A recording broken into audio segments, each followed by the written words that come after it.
Woe to him who gives drink to his neighbors, pouring it from the wineskin till they are drunk, so that he can gaze on their naked bodies.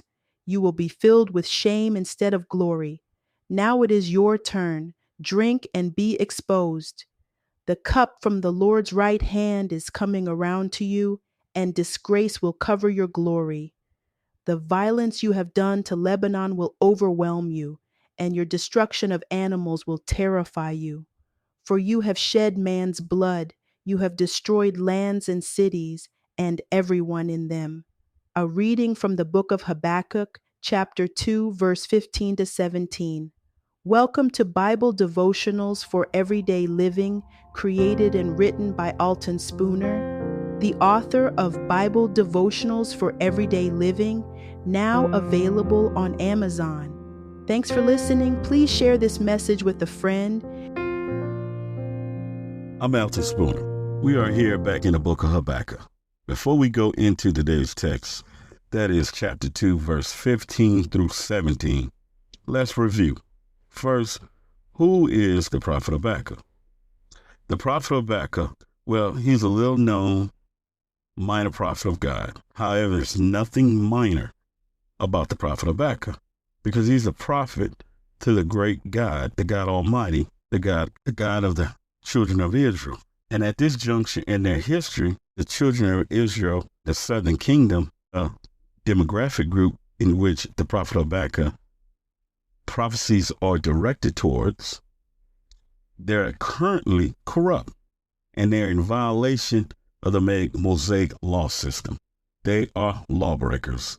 And therefore, the prophet Habakkuk, who is not your typical prophet, and what I mean by he is not your typical prophet, Habakkuk prophecies are not in the same similarity as Isaiah or say Amos. Those were prophets that spoke towards the people. See, like the prophet Isaiah, he spoke towards the people like a prosecutor, and he handed down to them their indictments from God. Or he read, like Jeremiah, he read out a list of grievances to the people as the Spirit propelled him to, like if they was in court for the crimes that they committed and that they were guilty now before the Lord. However, Habakkuk prophecies are different because Habakkuk prophecies are born more out of a dialogue with God. Habakkuk prophecies are more philosophical. Habakkuk prophecies are based out of his prayer life. See, the prophet Habakkuk asked God questions, and he dialogued with God in prayer. He asked God, why? Why do I see such foolishness? Lord, why are my countrymen corrupt? And again, he questions like, God, why does the evil ones or the evil people go unpunished? And out of his dialogue, out of his questions, came God responses. And that's how his book unfolds. Therefore, as you think about the prophet Habakkuk, you should be getting some impressions for some things that are similar to America today. We can look around and say, hey, look at all the corruption in our politics. Why are these politicians not going unpunished? Look at all the crime that runs rampant in our streets. Look at the drug abuses. Look at the great wealth inequalities. Look at the healthcare disparities. Why, God, are you allowing this to happen? So the book of Habakkuk has a lot of similarities to life today when people go before God and pray, or even with some non-believers, why they don't want to accept Christ or have a faith in God because they see so much current trouble in their reality. And they're like, why, God? Why would God allow that? And so they get prideful in their own thinking, and they want to go about life thinking that God is not real. And so this is the story of the book of Habakkuk. A major theme is more about why suffering God, or why does things happen to good people and the evil go unpunished. But yet, out of those whys, same thing, if non-believers drop to their knees and be humble and wait for a response, out of those whys came a response from God to Habakkuk's complaint. And here we are now in chapter 2, where God is now replying with a perplexing response, telling Habakkuk as a remedy for the foolishness that's going on, the wickedness that's going on in your community, the southern kingdom of Israel, I am raising up the Chaldeans as a remedy, as a means of chastising the southern kingdom of Israel by the might of the Babylonians. But then again, that leads to more questions like, why, God? Why would you use this wicked group of people, these wild and out of control warriors, to come down invade the southern kingdom of Israel as a form of chastisement to your people, to your covenant people, your covenant community? Why would you do that, God? And so this is in chapter 2 and further in chapter 3, which we'll go in further future episodes.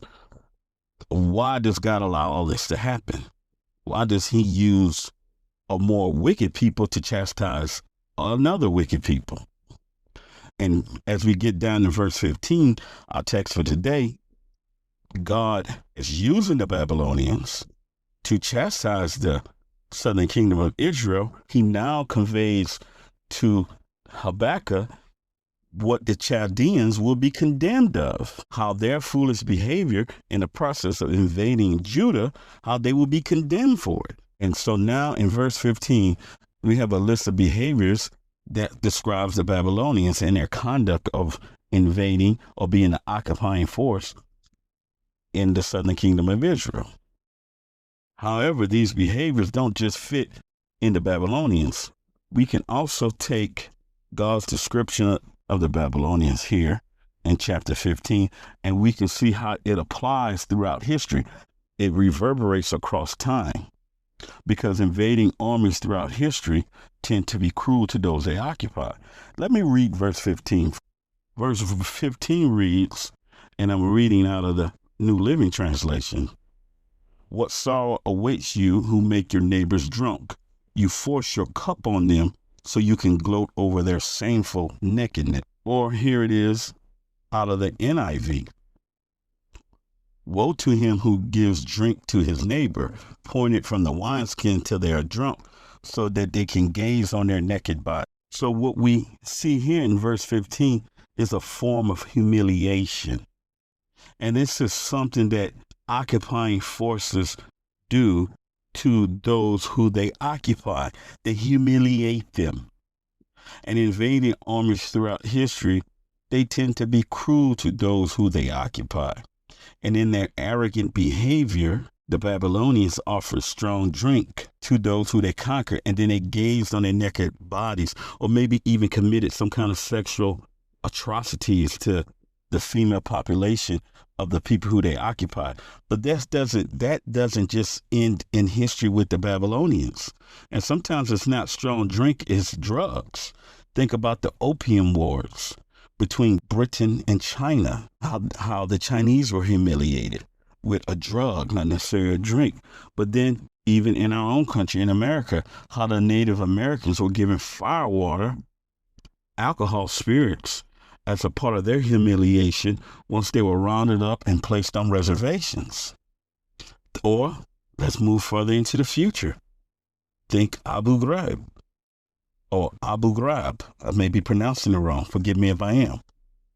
Where Iraqi people were stripped naked and tortured and humiliated in secret prisons. So invading, conquering forces often become arrogant once they invade a land, and they commit atrocities and they humiliate those who they occupy. And so as we see in verse 16, how God is looking at the Babylonians and condemning them for their behavior as the occupying force, we can deduct from that there's a thing as being ethical as an occupying force.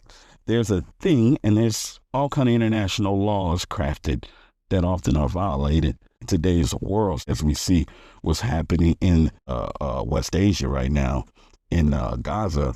There's all kind of international laws that apply even ethics and morality to an occupying force that's waging war. You see that God is watching and God is just. And see, God takes measurement of human behavior at all times. It doesn't just like, oh, so there's a war going on, and so God is just going to forget about justice right now. No, in peacetime as well in conflict, God's justice still applies. And so, as you see in verse 16 and going in verse 17, he's telling the Babylonians for what they're doing to the southern kingdom of Israel, that the blood and terror is that they commit is going to be on their hands, and that they will reap what they sow. It will come back on them, that they will soon be filled with shame instead of glory. And one day it will be their turn to drink and be exposed from the cup from the Lord's right hand is coming around to you, and their disgrace will be filled with shame instead of glory. Now it's your turn, drink and be exposed. The cup from the Lord's right hand is coming around to you, and disgrace will cover your glory. For the violence you have done to Lebanon will overwhelm you, and your destruction of animals will terrify you. For you have shed man's blood, and you have destroyed the lands and cities and everyone in them. We see that God's morality, his justice, is still relevant, even in wartime. Now, that's on the macro level. That's the big picture among nations, among invading forces. However, the same set of verses I just read, verse 15 through 17, can be applied on more of a micro level. For instance, let's say you're a company boss. You're a CEO or a company director or something, and your company buys out a smaller business, and you're a director of operation or the district manager or some kind of manager. Okay, you're part of the leadership team. And you decide, since the lesser company's people, their employees, are expendable, or you may have duplicates that you can easily replace from your bigger business, that you and your leadership team decides to be hard on those that work for the lesser business that you bought. You guys decide, we want to make their lives miserable so they can quit, because they're expendable. We don't need them. And so since we're here, we're going to cut back here, maybe cut their time, cut their benefits, or we're going to add more to their tasks. So rid of one set, double up, make them double up duties in another department, whatever, you may do. Just because you have the upper hand and they're easily replaceable, so you decide to make life miserable. God is watching that foolish behavior. God sees your arrogance because you feel, hey, we're winners. We bought them. We took them over, and now we're in charge, and we're going to manage, and we're going to do what we want to do. We're not caring about these little people here at that small factory we just bought. The Lord is just, and justice originates with him. And his justice will be applied at all times, no matter what the situation. The party involved that are placing humiliation on the conquering group, no matter if it's a nation or if it's a small business or corporation. At the end, God will have the last laugh. He will have the last round of humiliation. And so those that think they can get away with it, they're deceiving themselves. Well, I thank you for listening to Bible Devotional for Everyday Living. Thank you for tuning in. Please come back next time. Please like, share, and subscribe. Goodbye. Have a blessed day.